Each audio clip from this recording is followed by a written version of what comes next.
ಮೋದಿ ಹೊಸ ಬ್ರಹ್ಮಾಸ್ತ್ರ ವಿಶೇಷ ಕಾರ್ಯಕ್ರಮಕ್ಕೆ ಸ್ವಾಗತ. ನಾನು ಹರಿಪ್ರಸಾದ್. ಕಾಂಗ್ರೆಸ್ ವಿರುದ್ಧ ಬಿಎಸ್ವೈ ದೇಣಿಗೆ ಬಾಂಬ್. ಯಡಿಯೂರಪ್ಪಗೆ ಇಡಿ ಮಾಹಿತಿ ಸಿಕ್ಕಿದ್ದೆಲ್ಲಿಂದ? ರಾಜ್ಯದಲ್ಲಿ ಕೈ ನಾಯಕರೇ ಐಟಿ ಟಾರ್ಗೆಟ್ ಏಕೆ? ಐಟಿ ದಾಳಿ ಕಾಕತಾಳೀಯವೋ ಷಡ್ಯಂತ್ರವೋ? ಇದುವೇ ಈ ಹೊತ್ತಿನ ವಿಶೇಷ. ಮೋದಿ ಹೊಸ ಬ್ರಹ್ಮಾಸ್ತ್ರ.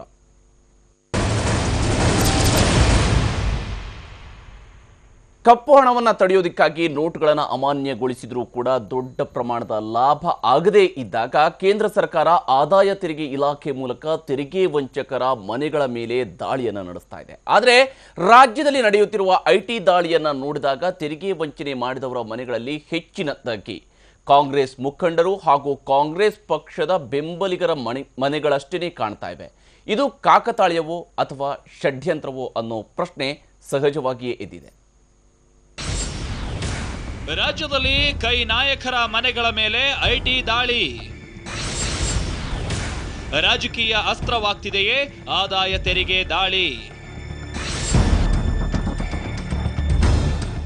ಡಿಮಾನಿಟೈಸೇಷನ್ ಮೂಲಕ ಕಪ್ಪು ಹಣವನ್ನ ಹೊರಗೆಳೆಯೋಕೆ ಪ್ರಧಾನಿ ಮೋದಿ ಪ್ರಯತ್ನಿಸಿದ್ರು. ಆದ್ರೆ ನಿರೀಕ್ಷೆಗೂ ಮೀರಿದ ಹಳೆ 500 ರೂಪಾಯಿ ಜೊತೆಗೆ 1000 ರೂಪಾಯಿ ನೋಟುಗಳು ಬ್ಯಾಂಕ್ಗಳಿಗೆ ವಾಪಸ್ ಆಗಿದೆ. ಇದರಿಂದ ಮೋದಿ ಲೆಕ್ಕಾಚಾರ ಎಲ್ಲೋ ತಪ್ಪಾಗಿದೆ ಅನ್ನೋ ಅಭಿಪ್ರಾಯ ವ್ಯಕ್ತವಾಗಿದೆ. ಆದ್ರೆ ಕಪ್ಪು ಹಣ ಬಣ್ಣ ಬದಲಿಸಿ ಗುಲಾಬಿ ಬಣ್ಣದ ನೋಟುಗಳಲ್ಲಿ ಕೆಲ ಭ್ರಷ್ಟರ ಮನೆಗಳಲ್ಲಿ ಸಿಕ್ಕಾಗ ಐಟಿ ಇಲಾಖೆಯ ಕ್ರಮಕ್ಕೆ ವ್ಯಾಪಕ ಶ್ಲಾಘನೆ ವ್ಯಕ್ತವಾಗಿತ್ತು. ಇದೇ ಕ್ರಮ ದೇಶದಾದ್ಯಂತ ಕೇವಲ ಅಧಿಕಾರಿಗಳು ಹಾಗೆ ಉದ್ಯಮಿಗಳ ಮನೆಗಳಲ್ಲದೆ ರಾಜಕೀಯ ಪಕ್ಷಕ್ಕೆ ಸಂಬಂಧಪಟ್ಟಂತವರ ಮನೆಗಳ ಮೇಲೂ ಕೂಡ ರೈಡ್ ನಡೀಬೇಕು ಅನ್ನೋ ಕೂಗು ಕೇಳಿ ಬಂದಿತ್ತು. ಅದಕ್ಕೆ ಪೂರಕವಾಗಿ ರಾಜ್ಯದಲ್ಲಿ ಕೆಲ ರಾಜಕೀಯ ಪಕ್ಷಗಳವರ ಮನೆಗಳ ಮೇಲೆ ಕಳೆದ 20 ದಿನಗಳಿಂದ ದಾಳಿ ಏನೋ ಆರಂಭವಾಗಿದೆ.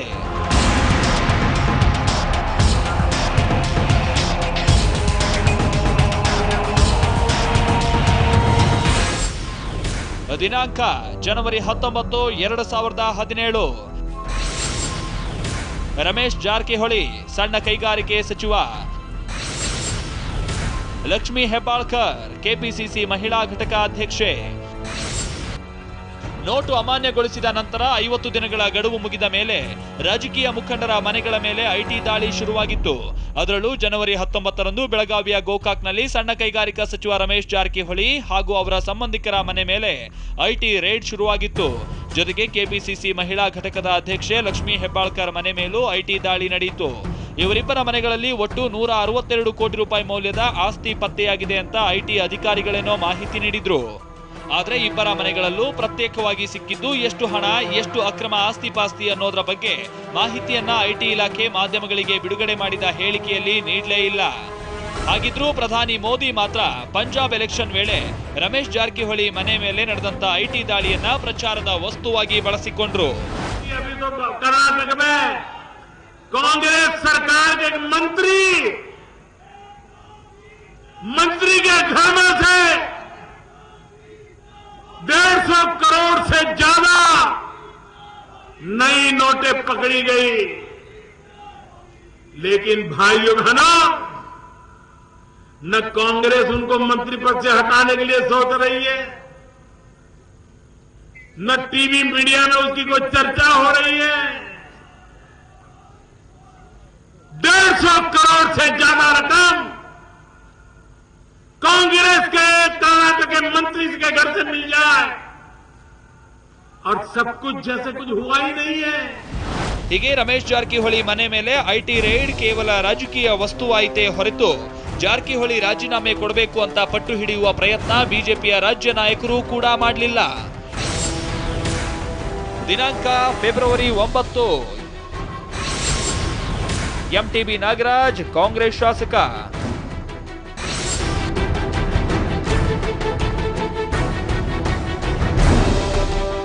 ಈಗ ಮತ್ತೆ ಬೆಂಗಳೂರಿನಲ್ಲಿ ಮತ್ತೊಂದು ಐಟಿ ರೇಡ್ ಕಾಂಗ್ರೆಸ್ ಶಾಸಕನ ಮನೆ ಮೇಲೆ ನಡೆದಿದೆ. ಹೊಸಕೋಟೆ ಶಾಸಕ ಎಂಟಿಬಿ ನಾಗರಾಜ್ ಮನೆ ಮೇಲೆ ದಾಳಿ ನಡೆಸಿರುವಂತಹ ಐಟಿ ಅಧಿಕಾರಿಗಳು ನಿನ್ನೆಯಿಂದ ದಾಖಲೆಗಳನ್ನ ಪರಿಶೀಲಿಸ್ತಾ ಇದ್ದಾರೆ. ಇದರ ಮೂಲಕ ಐಟಿ ದಾಳಿಗೆ ಒಳಗಾದ ಕಾಂಗ್ರೆಸ್ನ ಪ್ರಮುಖ ನಾಯಕರ ಸಂಖ್ಯೆ 3ಕ್ಕೆ ಏರಿಕೆಯಾಗಿದೆ.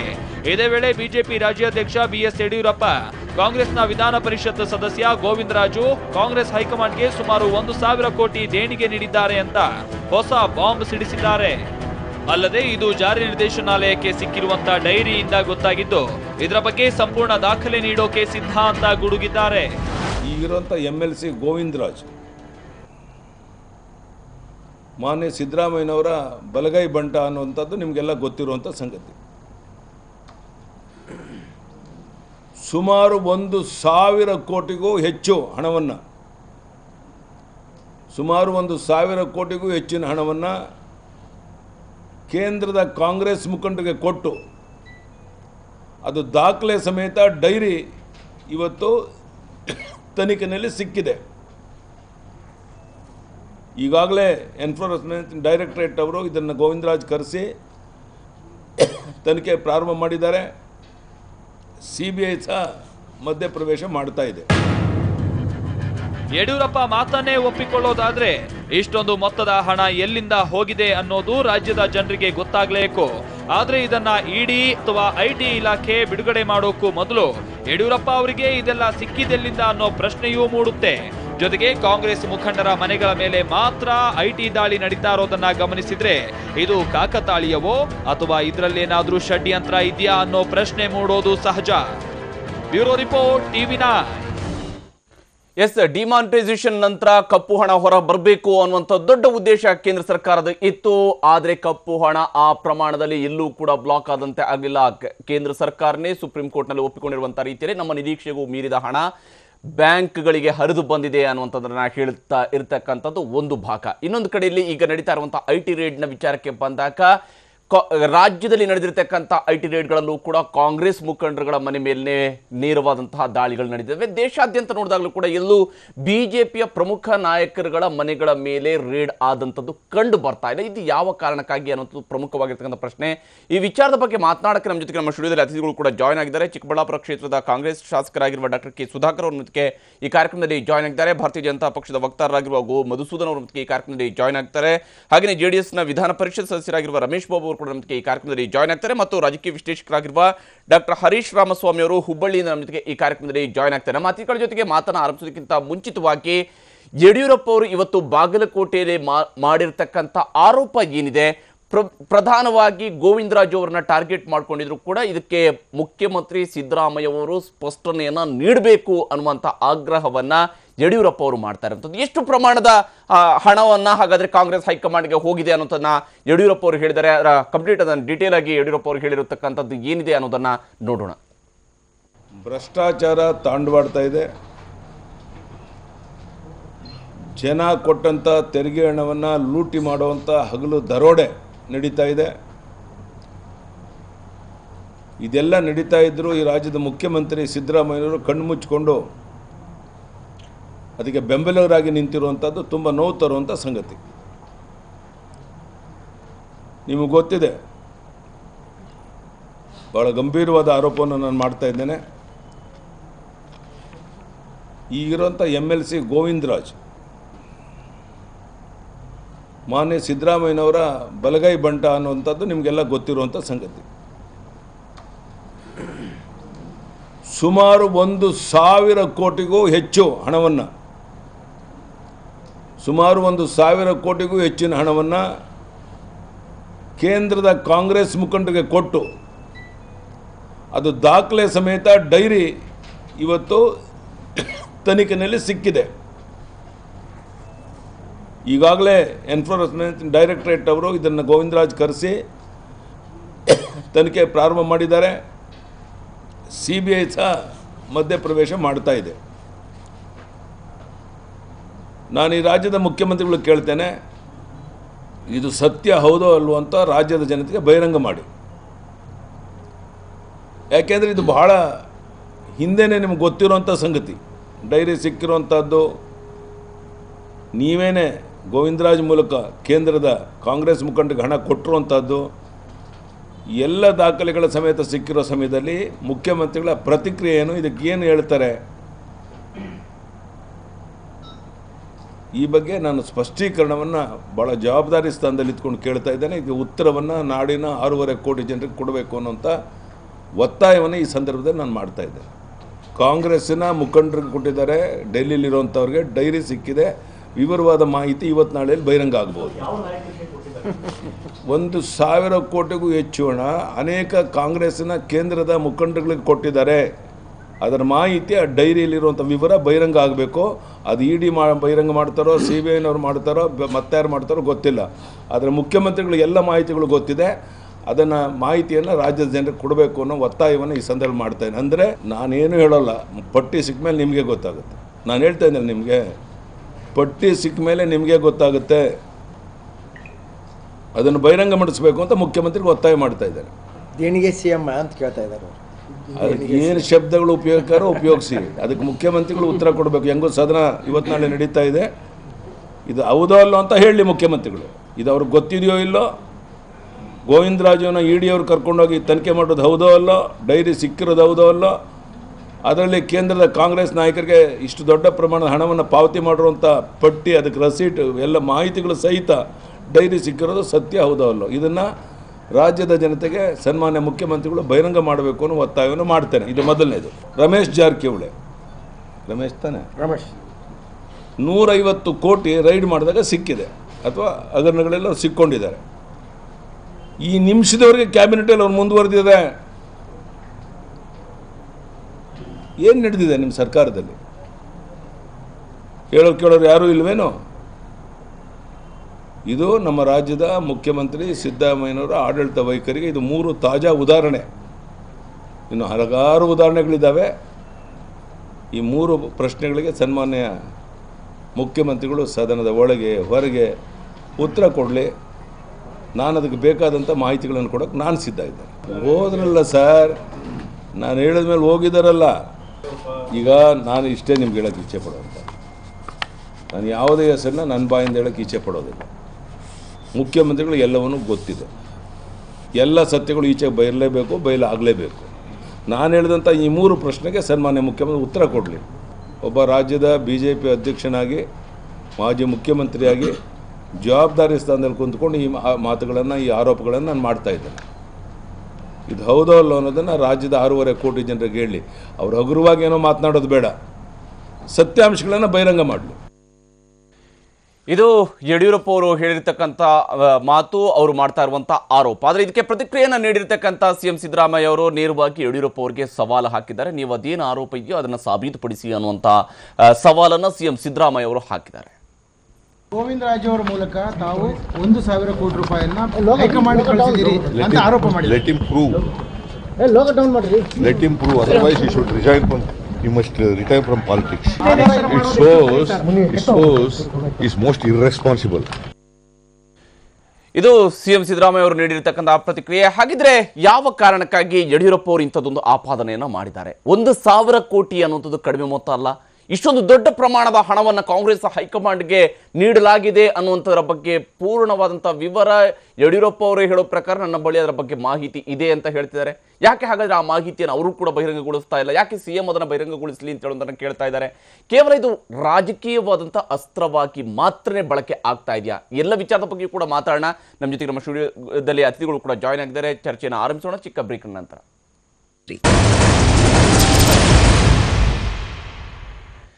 ಬ್ರೇಕ್ ನಂತರ ಮತ್ತೊಮ್ಮೆ ಸ್ವಾಗತ. ನಾವು ಚರ್ಚೆಯನ್ನು ಆರಂಭಿಸೋಣ. ಈಗಾಗಲೇ ಯಡಿಯೂರಪ್ಪ ಅವರು ಹೇಳಿರ್ತಕ್ಕಂತಹ ಮಾತು ಕೂಡ ಮಾಡಿರ್ತಕ್ಕಂತಹ ಅತ್ಯಂತ ಪ್ರಮುಖವಾಗಿರ್ತಕ್ಕಂತಹ ಆರೋಪ. ನಾನೋರ್ವ ಮಾಜಿ ಮುಖ್ಯಮಂತ್ರಿ ಆಗಿದ್ದುಕೊಂಡು BJP ರಾಜ್ಯಾಧ್ಯಕ್ಷನಾಗಿದ್ದುಕೊಂಡು ಗಂಭೀರ ಆರೋಪವನ್ನು ಮಾಡ್ತಾ ಇದ್ದೀನಿ ಅನ್ನುವಂಥ ಮಾತನ್ನು ಯಡಿಯೂರಪ್ಪ ಅವರೇ ಹೇಳಿರ್ತಕ್ಕಂಥದ್ದು. ಹೀಗಾಗಿ ಈ ವಿಚಾರವಾಗಿ ಕಾಂಗ್ರೆಸ್ ಹಾಗಾದರೆ ನಿಜಕ್ಕೂ ಕಾಂಗ್ರೆಸ್ ಈ ವಿಚಾರದಲ್ಲಿ ಸತ್ಯಾಂಶವನ್ನು ಹೊರಗಡೆ ಇಡುತ್ತಾ, ಬಹಿರಂಗಪಡಿಸುತ್ತಾ? ಕಾಂಗ್ರೆಸ್ನ ಕಡೆಗೆ, ಮುಖ್ಯಮಂತ್ರಿಯವರ ಕಡೆಗೆ ಎತ್ತಿರ್ತಕ್ಕಂಥ ಪ್ರಶ್ನೆಗಳಿಗೆ CM ಕೊಟ್ಟಿರ್ತಕ್ಕಂಥ ಕೇವಲ ಸವಾಲಿನ ಉತ್ತರವೇ ಹೊರತು ಬೇರೆ ಯಾವುದೇ ರೀತಿಯಿಂದ ಎಕ್ಸ್ಪ್ಲನೇಷನ್ ಅನ್ನು ಕೊಡುವಂಥ ಪ್ರಯತ್ನವನ್ನು ಮಾಡಿಲ್ಲ. ಯಾವ ಕಾರಣಕ್ಕಾಗಿ ಅನ್ನೋದು ಕೂಡ ಅಷ್ಟೇ ಮುಖ್ಯ. ಎಸ್ ಡಾಕ್ಟರ್ ಸುಧಾಕರ್ ಅವರೇ, ತಾವು ಏನು ಹೇಳ್ತೀರಿ? ಯಡಿಯೂರಪ್ಪ ಅವರ ಆಪಾದನೆಯನ್ನು ಗಮನಿಸಿ ತುಂಬ ಅತ್ಯಂತ ಗಂಭೀರವಾಗಿರ್ತಕ್ಕಂಥದ್ದು. 1,000 ಕೋಟಿ ರೂಪಾಯಿ ಅಷ್ಟನ್ನು ಕೊಟ್ಟಿದ್ದೀರಿ ಅನ್ನೋದು. ಯಾಕೆ ಅದನ್ನು ಹಾಗಾದ್ರೆ ಬಹಿರಂಗಪಡಿಸಲ್ಲ? ಗೋವಿಂದರಾಜು ಅವರನ್ನ ED ಅವರು ಎನ್ಕ್ವೈರಿ ಮಾಡಿರುವಂಥದ್ದು, ಇವೆಲ್ಲವೂ ಕೂಡ ಯಾಕೆ ಬಹಿರಂಗಪಡಿಸಿಲ್ಲ? ಈಗ ನನ್ನ ಮೊದಲನೇ ಪ್ರಶ್ನೆ ಅಥವಾ ನನ್ನ ಸಂದೇಹ ಏನಾಗಿದೆ, ಈಗ ಮಾಜಿ ಮುಖ್ಯಮಂತ್ರಿಗಳು ಯಡಿಯೂರಪ್ಪನವರು ಒಬ್ಬ ಅತ್ಯಂತ ಹಿರಿಯ ಮುಖಂಡರು, ಈ ರಾಜ್ಯದಲ್ಲಿ ಅತ್ಯಂತ ಜವಾಬ್ದಾರಿ ಇರತಕ್ಕಂಥವರು. ಈಗ BJPಯ ಅಧ್ಯಕ್ಷರಾಗಿದ್ದಾರೆ, ರಾಜ್ಯಾಧ್ಯಕ್ಷರಾಗಿದ್ದಾರೆ. ಅವರು BJP ರಾಜ್ಯಾಧ್ಯಕ್ಷರ ರೀತಿಯಲ್ಲಿ ಅವರು ಮಾತಾಡಿಲ್ಲ. ಅವ್ರು ಮಾತನಾಡಿರ್ತಕ್ಕಂಥದ್ದು ಒಂದು EDಯಲ್ಲಿ ಎಲ್ಲಾದರೂ ಒಬ್ಬ ಮುಖ್ಯಸ್ಥರಾಗೋ ಅಥವಾ IT ಮುಖ್ಯಸ್ಥರಾಗೋ ಅಥವಾ CBI ಮುಖ್ಯಸ್ಥರಾಗೋ ಇವತ್ತು ಮಾತನಾಡಿದ್ದಾರೆ. ಇದು ಅತ್ಯಂತ ಬೇಜವಾಬ್ದಾರಿಯಿಂದ ಹೇಳಿರ್ತಕ್ಕಂಥ ಹೇಳಿಕೆ ಅಂತ ನಾನು ಹೇಳಬೇಕಾಗ್ತದೆ. ಯಾಕೆ ಅಂತಂದರೆ CBIಯಲ್ಲಿ ಮತ್ತು ಸ್ವಾಯತ್ತೆಯನ್ನು ಕಾಯ್ದುಕೊಂಡು ಹೋಗುವಂಥ ಇವತ್ತು ತನಿಖಾ ಸಂಸ್ಥೆಗಳಿದು ಕೇಂದ್ರದಲ್ಲಿರ್ಬೋದು. ಕೇಂದ್ರ ಸರ್ಕಾರದ ಅಡಿಯಲ್ಲಿ ಬರ್ತಕ್ಕಂಥದ್ದು IT ಎನ್ಫೋರ್ಸ್ಮೆಂಟ್ ಡೈರೆಕ್ಟರೇಟ್ ಮತ್ತು ಸೆಂಟ್ರಲ್ ಬ್ಯೂರೋ ಆಫ್ ಇನ್ವೆಸ್ಟಿಗೇಷನ್. ಇಲ್ಲಿ ನಡೆಯುವಂತಹ ಕ್ರಮಗಳು, ಅಲ್ಲಿ ನಡೀತಾ ಇರತಕ್ಕಂತಹ ಬೆಳವಣಿಗೆಗಳು, ತನಿಖೆಯ ಯಾವುದೇ ಒಂದು ವಿಚಾರಗಳು ಒಬ್ಬ ಸಾಮಾನ್ಯ ವ್ಯಕ್ತಿಗೆ, ಇವತ್ತು ರಾಜಕಾರಣಿ ಇರ್ಬೋದು, ನೀವು ಮುಖ್ಯಮಂತ್ರಿ ಇರ್ಬೋದು, ನಿಮಗೆ ಗೊತ್ತಾಗಲಿಕ್ಕೆ ಅವಕಾಶನೇ ಇಲ್ಲ. ಇವತ್ತು ಕೇಂದ್ರ ಸರ್ಕಾರ BJP ನಡೀತಾ ಇದೆ, ಹೌದು. ಹಾಗಾದರೆ ಇವತ್ತು ಈ ರಾಜ್ಯದ ಜನತೆಗೆ ಇವ್ರು ಹೇಳಬೇಕಾಗ್ತದೆ, ಈ ಒಂದು ಅಂಗಸಂಸ್ಥೆಗಳು ಏನು ಕೆಲಸ ಮಾಡ್ತಾ ಇದೆ, ಇವರು BJP ನಾಯಕರುಗಳು ಹೇಳ್ದಂಗೆ ಕೆಲಸ ಮಾಡ್ತಾ ಇದ್ದಾರೆ, ಅವರ ಹತೋಟಿಯಲ್ಲಿ ಇವತ್ತು ಕೆಲಸ ಮಾಡ್ತಾ ಇದ್ದಾರೆ ಅನ್ನೋದನ್ನು ಅವ್ರು ಹೇಳಬೇಕಾಗ್ತದೆ. ಅಥವಾ ಈ ಸಂಸ್ಥೆಯ ಮುಖ್ಯಸ್ಥರು ಅಲ್ಲಿ ಏನು ನಡೀತಾ ಇದೆ ಅದನ್ನು ಹೋಗಿ BJP ನಾಯಕರುಗಳಿಗೆ ತಿಳಿಸ್ತಾ ಇರಬೇಕು ಅಂತ ಸಂದೇಹ ಮೂಡುತ್ತದೆ. ಇಲ್ಲಾಂದರೆ ಒಬ್ಬ ಮಂತ್ರಿ ಮನೆಯಲ್ಲಿ ಏನಾಗಿದೆ ಅನ್ನೋದನ್ನು ಪ್ರಧಾನಮಂತ್ರಿಗಳು ಒಂದು ಚುನಾವಣಾ ಪ್ರಚಾರ ಭಾಷಣದಲ್ಲಿ ಪ್ರಸ್ತಾಪ ಮಾಡ್ತಾರೆ ಅಂತಂದರೆ ಇದಕ್ಕಿಂತ ನಾಚಿಕೆಗೆಟ್ಟು ಇರ್ತಕ್ಕಂತಹ ಒಂದು ಅವಮಾನಭರಿತವಾದಂತಹದ್ದು ಇನ್ನೇನಾದರೂ ಈ ದೇಶದಲ್ಲಿ ಉಳಿದಿದೆಯಾ? ನನಗೆ ನಿಜವಾಗಿಯೂ ಕೂಡ ಸಂದೇಹ ಬರುತ್ತೆ. ಭಾಳ ಜನ ಎಮರ್ಜೆನ್ಸಿ ಬಗ್ಗೆ ಮಾತಾಡ್ತಾರೆ. ಇವತ್ತು ಆರ್ಥಿಕವಾದಂತಹ ಒಂದು ಎಮರ್ಜೆನ್ಸಿ ಈ ದೇಶದಲ್ಲಿ ಬಂದಿದೆಯಾ ಬಂದಿಲ್ವಾ ಅನ್ನೋದನ್ನು ನಾವು ಈ ಘಟನಾವಳಿಗಳನ್ನು ನೋಡಿದ್ರೆ ನಮ್ಗೆ ಅರ್ಥ ಆಗ್ತದೆ. ಸುಧಾಕರ್ ಅವರು ಮಾತಾಡ್ತೀನಿ ನಿಮ್ಮ ಜೊತೆಗೆ. ಡಾಕ್ಟರ್ ಹರೀಶ್ ರಾಮಸ್ವಾಮಿ ಅವರೇ, ತಾವು ಈ ಒಂದು ಆಪಾದನೆಯನ್ನು ಯಾವ ರೀತಿಯಾಗಿ ನೋಡ್ತೀರಿ? ಇಲ್ಲಿ ರಾಜಕೀಯವಾಗಿ ಹಾಗಾದ್ರೆ IT-ಯನ್ನು ಅಥವಾ ED-ಯನ್ನು ಬಳಕೆ ಮಾಡ್ಕೊಳ್ಳಾಗ್ತಾ ಇದೆಯಾ ಅನ್ನುವಂಥ ಅನುಮಾನವೂ ಕೂಡ ಬರುತ್ತೆ. ಯಾಕಂದ್ರೆ ಯಡಿಯೂರಪ್ಪ ಅವರು ಹೇಳ್ತಾರೆ ಇಷ್ಟೊಂದು ಪ್ರಮಾಣದ ದುಡ್ಡನ್ನು ಅವರು ಕೊಟ್ಟಿದ್ದಾರೆ ಕಾಂಗ್ರೆಸ್ ಹೈಕಮಾಂಡ್ಗೆ ಅನ್ನುವಂಥದ್ದನ್ನು ಹೇಳ್ತಾರೆ, ಮತ್ತು ಅವ್ರಿಗೆ ಅದರ ಖುದ್ದು ಎಲ್ಲ ಮಾಹಿತಿಯೂ ಕೂಡ ಇದೆ ಅನ್ನೋಂತ ಹೇಳ್ತಾರೆ. ಇದಾಗಾದ್ರೆ ಯಾವ ರೀತಿ ಆಗೋದಕ್ಕೆ ಸಾಧ್ಯ? ಮತ್ತೆ ನಾಳೆನೋ ನಾಡಿದ್ದು ಅವ್ರು ರಿವೀಲ್ ಮಾಡ್ತಾರೆ ಅಂತ ಇವತ್ತೇ ಇವರು ಹೇಳ್ತಾರೆ ಅಂತ ಹೇಳಿದ್ರೆ ಏನಿದ್ರ ಅರ್ಥ ಹಾಗಾದ್ರೆ ಅಂತ?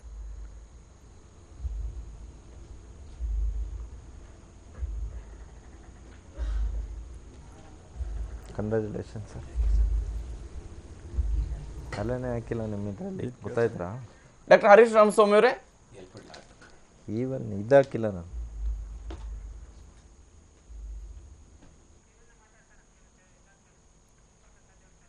ಎಸ್, ಅವರ ಸಂಪರ್ಕ ಸಾಧ್ಯ ಆಗ್ತಿಲ್ಲ. ಯಾಕಂದ್ರೆ ಈ ವಿಚಾರದಲ್ಲಿ ಅತ್ಯಂತ ಸ್ಪಷ್ಟವಾಗಿ ಆಗ್ತಾ ಇರತಕ್ಕಂತಹ ಬೆಳವಣಿಗೆಯನ್ನು ನಾವು ಗಮನಿಸಿದಾಗ ಯಾವ ಕಾರಣಕ್ಕಾಗಿ ಹಾಗಾದ್ರೆ ಇಂಥದ್ದೊಂದು ಆಪಾದನೆ ಬಂದಿರತಕ್ಕಂಥದ್ದು ಮತ್ತು ಈ ಆಪಾದನೆಯ ಸ್ವರೂಪ ಏನು, ಇದನ್ನು ನಿಜಕ್ಕೂ ಸಾಬೀತುಪಡಿಸುವಂಥದ್ದು ಯಾರು ಹಾಗಾದ್ರೆ ಅನ್ನೋದು ಕೂಡ ಅಷ್ಟೇ ಮುಖ್ಯ. ನಮ್ಮ ಜೊತೆಗೆ JDS-ನ ವಿಧಾನ ಪರಿಷತ್ ಸದಸ್ಯರಾಗಿರುವ ರಮೇಶ್ ಬಾಬು ಅವರು ಕೂಡ ಜಾಯ್ನ್ ಆಗಿದ್ದಾರೆ. ರಮೇಶ್ ಬಾಬು ಅವರೇ, ನಿಮ್ಮ ಪಕ್ಷ ಹಿಂದಿನಿಂದಲೂ ಕೂಡ ಒಂದು ಮಾತನ್ನ, ವಿಶೇಷವಾಗಿ ಕುಮಾರಸ್ವಾಮಿ ಅವರು ಒಂದು ಮಾತನ್ನು ಹೇಳ್ಕೊಂಡು ಬಂದಿದ್ರು, ರಾಷ್ಟ್ರೀಯ ಪಕ್ಷಗಳಿಗೆ ಕರ್ನಾಟಕ ಲೇನಾ ಬ್ಯಾಂಕ್ ದೇನಾ ಬ್ಯಾಂಕ್ ಆಗಿದೆ ಅಂತ, ಲೇನಾ ದೇನಾ ಬ್ಯಾಂಕ್ ಆಗಿ ಕೆಲಸ ಮಾಡುತ್ತೆ. ಬಹುಶಃ ಇವತ್ತು ಯಡಿಯೂರಪ್ಪನವರು 1,000 ಕೋಟಿ ರೂಪಾಯಿಯಷ್ಟು ಹಣವನ್ನು ಗೋವಿಂದರಾಜು ಅವರು ಕೊಟ್ಟಿದ್ದಾರೆ ಅನ್ನೋದನ್ನು ಹೇಳ್ತಾರೆ. ಅದಕ್ಕೆ ED ಎನ್ಕ್ವೈರಿ ನಡೆದಿದೆ ಅಂತ ಹೇಳ್ತಾರೆ. ED ಎನ್ಕ್ವೈರಿಯನ್ನು ಒಬ್ಬ ರಾಜ್ಯಾಧ್ಯಕ್ಷ ಕೂತ್ಕೊಂಡು ಹೇಳ್ತಾರೆ, ಅವ್ರಿಗೆಲ್ಲ ಮಾಹಿತಿ ಇದೆ ಅಂತ ಹೇಳ್ತಾರೆ. ಹೇಗಿದೆ ಎಲ್ಲವೂ ಕೂಡ ಸಾಧ್ಯ ಆಗುತ್ತೆ? ಭಾಳ ಸ್ಪಷ್ಟ ಇದೆ.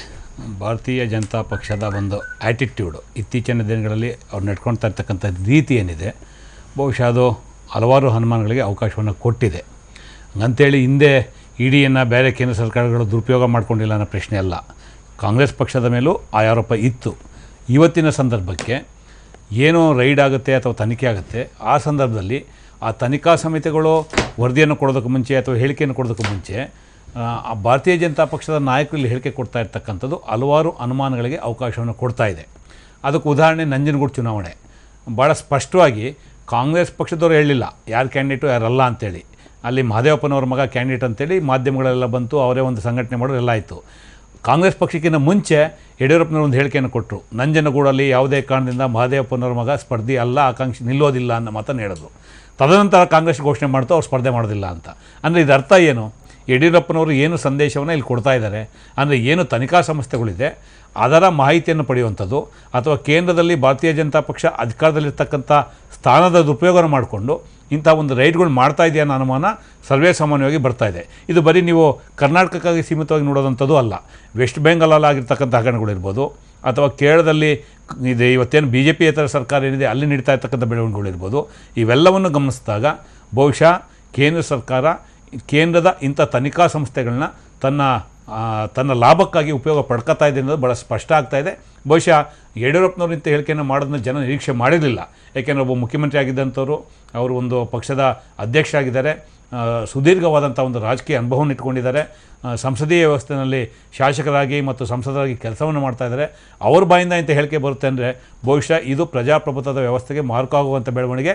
ಮತ್ತು ಭಾಳ ಸ್ಪಷ್ಟ ಇದೆ, ತನಿಖಾ ಸಂಸ್ಥೆಯನ್ನು ದುರುಪಯೋಗ ಮಾಡ್ಕೊತಾ ಇದ್ದಾರೆ ಅನ್ನೋದು ಅವ್ರ ಹೇಳಿಕೆಯಿಂದ ಭಾಳ ಸ್ಪಷ್ಟ ಆಗ್ತಾ ಇದೆ. ಎಸ್ ಸರ್, ರಮೇಶ್ ಬಾಬು ಮಾತಾಡ್ತೀನಿ. ನಿಮ್ಮ ಜೊತೆಗೆ ಗೋಮನ್ಸೂದನ್ ಅವರು ಕೂಡ ಜಾಯ್ನ್ ಆಗಿದ್ದಾರೆ, ಅವ್ರ ಜೊತೆ ಕೂಡ ಮಾತಾಡ್ತೀವಿ. ಹಾಗೆಯೇ ಡಾಕ್ಟರ್ ಹರೀಶ್ ರಾಮಸ್ವಾಮಿ ಅವ್ರ ಜೊತೆ ಕೂಡ ಮಾತಾಡ್ತೀನಿ ಚಿಕ್ಕ ಬ್ರೇಕ್ ನಂತರ.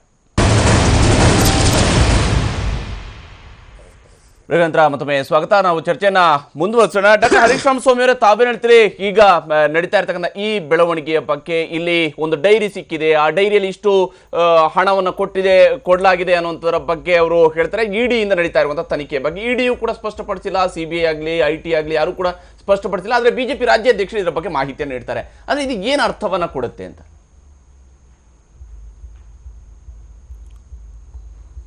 ಹರಿಪ್ರಸಾದ್, ಮೊದಲಿಗೆ permit me to congratulate Ramesh Babu. Yes. He has just won the elections and my congratulations to him. Thank you sir. ಇದು ಚರಿತ್ರೆ ರಿಪೀಟ್ಸ್ ಇಟ್ ಸೆಲ್ಫ್ ಅಂತ, ಹಿಸ್ಟ್ರಿ ರಿಪೀಟ್ಸ್ ಇಟ್ ಸೆಲ್ಫ್ ಅಂದಂಗೆ ಇದನ್ನು ನಾನು 3 ಲೆವೆಲಲ್ಲಿ ವಿಶ್ಲೇಷಣೆ ಮಾಡೋಕ್ಕೆ ಟ್ರೈ ಮಾಡ್ತೀನಿ. ಒಂದು ಪೊಲಿಟಿಕಲ್ ಲೆವೆಲ್ನಲ್ಲಿ ಈ ರೀತಿಯಾದಂಥ ಎಕ್ಸಸೈಸಸ್ಸು ಹಿಂದಿಂದ ನಡ್ಕೊಂಡು ಬಂದಿದೆ. ಕಾಂಗ್ರೆಸ್ನವರು ಬೇರೆಯವ್ರಿಗೆ ಮಾಡಿದ್ದಾರೆ.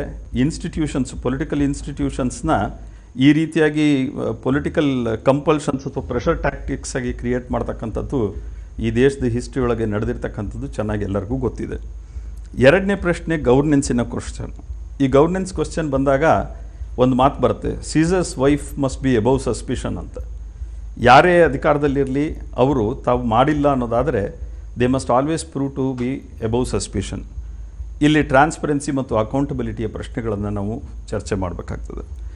ಮೂರನೇದು ಒಂದು ಫೆಡರಲ್ ಕ್ವಶನ್ ಕೂಡ ಇಲ್ಲಿ ಬರ್ತದೆ.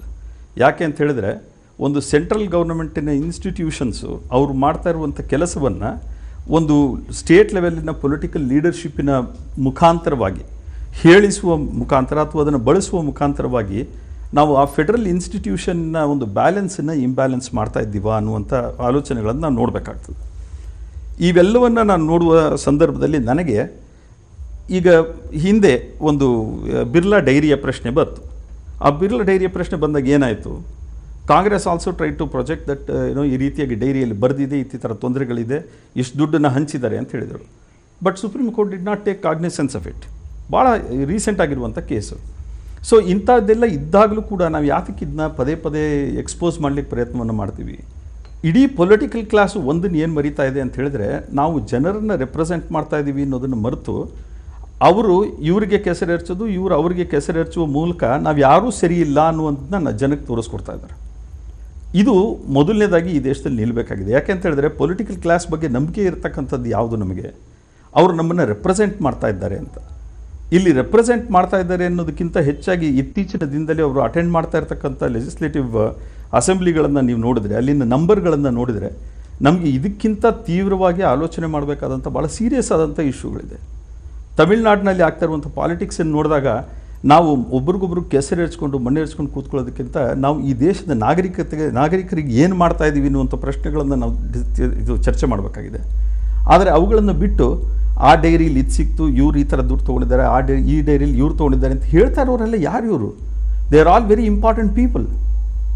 ಇದು ಜನರ ಬಗ್ಗೆ, ಇಡೀ ಒಂದು ರಾಷ್ಟ್ರದ ಅಥವಾ ಒಂದು ರಾಜ್ಯದ ರಾಜಕಾರಣದ ಬಗ್ಗೆ ಏನು ಒಂದು ಅಭಿಪ್ರಾಯವನ್ನು ಬೀರ್ತಾ ಇದೆ ಅನ್ನೋದ್ರ ಬಗ್ಗೆ ನಾವು ಯಾಕೆ ಯೋಚನೆ ಮಾಡ್ತಾ ಇಲ್ಲ ಅನ್ನೋದು ನನಗೆ ನೋವಾಗ್ತಾ ಇದೆ. ಹರಿಪ್ರಸಾದ್, ನಿಜ. ಡಾಕ್ಟರ್ ಹರೀಶ್ ರಾಮಸ್ವಾಮಿ ಅವರೇ, ಮಾತಾಡ್ತೀನಿ ನಾನು ನಿಮ್ಮ ಜೊತೆಗೆ. ಗೋಮನ್ಸೂದನ್ ಅವರೇ, ತಾವು ಯಾವ ರೀತಿಯಾಗಿ ಹೇಳ್ತೀರಿ? ಯಡಿಯೂರಪ್ಪ ಅವರು ಈಗ ಮಾಡ್ತಾ ಇರ್ತಕ್ಕಂಥ ಆಪಾದನೆ, ನಾನು ಅತ್ಯಂತ ಗಂಭೀರವಾದಂಥ ಆಪಾದನೆಯನ್ನು ಮಾಡ್ತಾ ಇದ್ದೀನಿ, ಇದಕ್ಕೆ ಮುಖ್ಯಮಂತ್ರಿಯವರು ಉತ್ತರ ಕೊಡಬೇಕು ಅಂತ ಕೇಳ್ತಾರೆ. ಎಲ್ಲ ಮಾಹಿತಿ ಅವರ ಬಳಿಯಲ್ಲಿ ಇದ್ದಾಗ ಯಾಕೆ ಅದನ್ನು ಬಹಿರಂಗಪಡಿಸೋದಿಲ್ಲ ಅಂತ? ಈ ಮಾಹಿತಿಗಳು ಅಂತನ್ನುವಂಥದ್ದು ದಾಖಲೆಗಳ ಮೂಲಕ ಸಿಗೋದಿಲ್ಲ. ರೈಡ್ ಮಾಡಿರುವಂಥದ್ದು ಇಡಿನವರಿರ್ಬೋದು, ಆ ಇಡಿಯಿಂದ ಬಂದಿರುವಂಥ ಇನ್ಫಾರ್ಮೇಷನ್ನು ಇವ್ರ ಹತ್ರ ತಲುಪಿರ್ಬೋದು. ಆದರೆ ಇಡಿಯವ್ರು ಏನೇನು ಸೀಸ್ ಮಾಡಿರ್ತಾರಲ್ಲ, CBIನವ್ರು ಏನು ಸೀಸ್ ಮಾಡಿರ್ತಾರಲ್ಲ, ಅದು ನಮ್ಮ ಕೈಗೂ ಸಿಗೋದಿಲ್ಲ, ಯಾರ ಕೈಗೂ ಸಿಗೋದಿಲ್ಲ. ನಿಮಗೆ ಗೊತ್ತಿರಬೇಕು, ಹವಾಲಾ ಕೇಸ್ನಲ್ಲೂ ಸಹ LKA ಅಂತ ಬರೆದಂಥದ್ರಿಂದನೂ ಪ್ರಾರಂಭವಾಗಿತ್ತು ಅಡ್ವಾಣಿಯವರು ರಾಜೀನಾಮೆ ಕೊಟ್ಟಾಗ್ಲಿಂದನೂ. ಈ ಥರ ಡೈರಿಗಳು, ಈ ಥರ ಮಾಹಿತಿಗಳು ಹೊಸ ಸಂಗತಿಗಳು ಅಲ್ಲ, ಬಹಳ ಹಳೆ ಸಂಗತಿಗಳಿವೆ. ಆದ್ರೆ ಇಲ್ಲಿ ಯಾವ ಡೈರಿ ಅಂತ ಹೇಳಬೇಕಲ್ಲ, ಅಟ್ ಲೀಸ್ಟ್ ಯಾವ ಡೈರಿ ಅಂತ ಹೇಳಬೇಕಲ್ಲ. ಮಿನಿಮಮ್ ಈಗ ನೀವು ಎಕ್ಸಾಕ್ಟ್ಲಿ ನಾನು ಹವಾಲದನ್ನ ಪ್ರಸ್ತಾಪಿಸಬೇಕು ಅಂತ ಹವಾಲದಲ್ಲಿ ಆ ಹವಾಲದ ಡೈರಿ ಅನ್ನುವಂಥದ್ದು ಗೊತ್ತಿತ್ತು, ಯಾವ ಡೈರಿಯಲ್ಲಿ ಬಂದಿದೆ ಅನ್ನೋದು ಗೊತ್ತಿದೆ. ಅದು ಇಲ್ಲಿ ಯಾವ ಡೈರಿ ಅಂತ ಗೊತ್ತಾಗೋದಿಲ್ಲ. ಒಂದು ನಿಮಿಷ, ನಾನು ಹೇಳ್ತಾ ಇರೋದು ಇಲ್ಲಿ ಅವ್ರು ಹೇಳಿರುವಂಥದ್ದು ಒಂದೇ ಒಂದು ಮಾತು. ಗೋವಿಂದ ರಾಜು ಅವರ ಮನೆಯಲ್ಲಿ ಸಿಕ್ಕಂತ ಒಂದು ಡೈರಿಯಲ್ಲಿ ಯಾವಾಗ ರೈಡ್ ಆಗಿತ್ತು ಗೋವಿಂದ ರಾಜು ಅವರ ಮನೆ ಮೇಲೆ? ಯಾವಾಗ ರೈಡ್ ಆಗಿತ್ತು ಅಂತೇಳಿ ಗೋವಿಂದ ರಾಜು ಹೇಳಬೇಕು, ಇಲ್ಲ ಇಡಿ ಅವ್ರು ಹೇಳಬೇಕು. ನಮಗೆ ಸಿಕ್ಕಿರುವಂಥ ಮಾಹಿತಿ ಪ್ರಕಾರ ಗೋವಿಂದ ರಾಜು ಅವರ ಮನೆಯಲ್ಲಿ ರೈಡ್ ಆದಾಗ ಸಿಕ್ಕಂಥ ಒಂದು ಡೈರಿನಲ್ಲಿ ಇಂಥ ಮಾಹಿತಿ ಇದೆ ಅಂತ ಗೊತ್ತಾಗಿದೆ ಅಷ್ಟೇ. ಇದನ್ನು ನಾನು ಒಂದು ಹೇಳ್ತಾ ಇರೋದು, ಡೈರಿನ nobody can be sued in the court of law. ಈಗಾಗಲೇ ಇದೇ ವಿಷಯವನ್ನು CBI ಡೈರಿನಲ್ಲಿದ್ದಂಥದ್ದು, ನಮ್ಮ ಉತ್ತರ ಪ್ರದೇಶದಲ್ಲಿದ್ದಂಥ ಆ ಒಂದು ಕೇಸು, ಈಗಷ್ಟೇ ಮೊನ್ನೆಯನ್ನು ಮೋದಿಯವ್ರ ಮೇಲೆ ಹೇಳಿದಂಥದ್ದು, ಶೀಲಾ ದೀಕ್ಷಿತ್ ಕಡೆ ತಿರ್ಕೊಂಡಿದ್ದು ಎಲ್ಲ ನಾವು ನೋಡಿದ್ದೀವಿ. Supreme court has rejected, it's correct.